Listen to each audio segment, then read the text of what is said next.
Assalamualaikum warahmatullahi wabarakatuh. Perkenalkan, nama saya Zureida, NIM saya 2004-01072. Hari ini saya akan menjelaskan tentang materi kelompok saya dengan judul Hukum dan Etika Media Massa yang beranggotakan Intan Soraya, Karimullah Azhar, dan Zureida. Apa sih hukum dan etika media massa? Hukum media massa adalah hukum yang mengatur tentang ketentuan-ketentuan media massa sebagai alat komunikasi massa. Hukum media meliputi hukum media cetak, hukum media penyiaran, film, hukum siber, dan hukum pers. Lalu etika media mempelajari bagaimana pekerja medis atau media seperti misalnya jurnalis harus mengambil tindakan dalam berbagai situasi, terutama situasi di mana mereka perlu membedakan apakah berita yang dibuat merupakan fakta di lapangan atau memuat kepentingan tertentu, yang diituin oleh Syahril 2017. Lalu media massa atau pers adalah istilah yang mulai digunakan pada tahun 1920-an untuk mengistilahkan jenis media yang secara khusus didesain untuk mencapai masyarakat yang sangat luas. Dalam pembicaraan sehari-hari, istilah ini sering disingkat menjadi media. Lalu apa saja hukum dan etika media massa?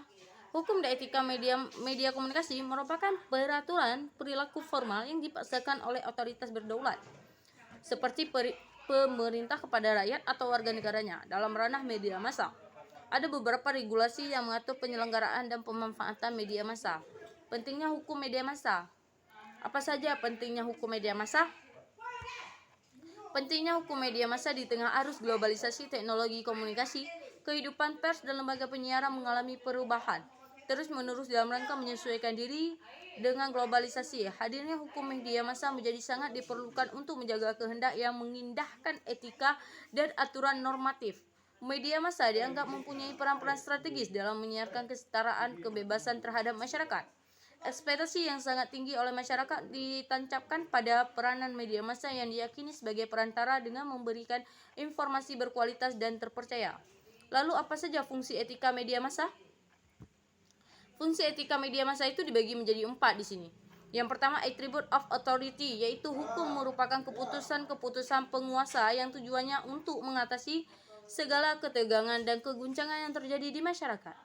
Lalu yang kedua, attribute of intention of universal application, yaitu bahwa keputusan-keputusan mempunyai daya jangkau yang panjang untuk masa yang akan datang. Lalu yang ketiga ada attribute of obligation, yaitu bahwa keputusan-keputusan penguasa tersebut haruslah berisikan kewajiban-kewajiban pihak pertama terhadap pihak kedua dan sebaliknya. Yang keempat ada attribute of sanction, yaitu atribut ini menentukan bahwa keputusan penguasa harus didukung oleh sanksi, baik berupa sanksi jasmani ataupun rohani. Lalu apa saja fungsi media massa?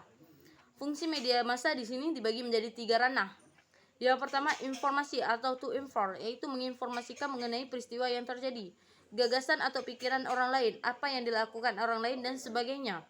Lalu yang kedua, mendidik, to educate. Fungsi ini bisa secara implisit disajikan dalam bentuk berita, dapat juga secara eksplisit dan dalam bentuk artikel, tujuan rencana, sinetron, drama ataupun musik. Lalu yang ketiga, menghibur, to entertain, hal yang bersifat hiburan sering dimuat dalam media untuk mengimbangi berita-berita berat atau hard news yang disajikan. Hiburan ini juga disajikan dalam berbagai format acara. Lalu mengapa media massa harus diikat dengan hukum dan etika? Nah, di sini kita akan membahas hukum dan etika harus mengikat media massa untuk memberikan standarisasi serta menjadi koridor akan isi pesan media dalam bentuk lembaga sekaligus efek terpaan media massa. Lalu kenapa hukum media massa diperlukan? Bahkan tidak jarang saling bertabrakan dan bertentangan. Oleh karena itu, hadirnya hukum media massa menjadi sangat diperlukan untuk menjaga kehendak yang mengindahkan etika dan aturan normatif. Media massa dianggap mempunyai peran-peran strategis dalam menyiarkan kesetaraan dan kebebasan terhadap masyarakat. Contoh kasus dalam pelanggaran hukum media di Indonesia. Kami mengangkat kasus hukum media di Indonesia pernah terjadi. Salah satunya contoh pelanggaran pada standar program siaran di siaran silet yang ditayangkan di stasiun televisi RCTI.